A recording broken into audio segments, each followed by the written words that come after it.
उन्हाळ्याचे दिवस आहेत की पावसाळ्याचे अशी शंका निर्माण व्हावी याचं कारण सकाळी 9 वाजलेत 2 दिवसापूर्वी कडक ऊन होतं, पण आत्ता आपण बघू शकता या ठिकाणी की पूर्णतः आभाळ असं आलेलं आहे, वातावरण आहे. लोक इथं वरळी सीफेसचा हा भाग आहे, लोक इथं फिरायला येत आहेत.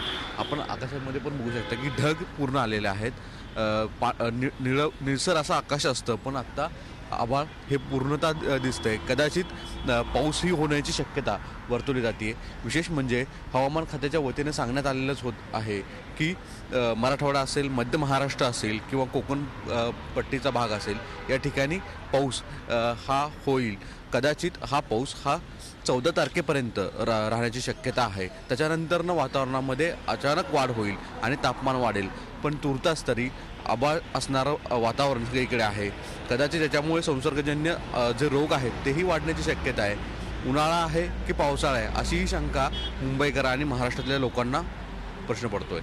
व्हिडिओ जर्नलिस्ट प्रकाश चव्हाणसह सागर कुलकर्णी, झी मीडिया, मुंबई. झी 24 तास रहा एक पाऊल पुढे.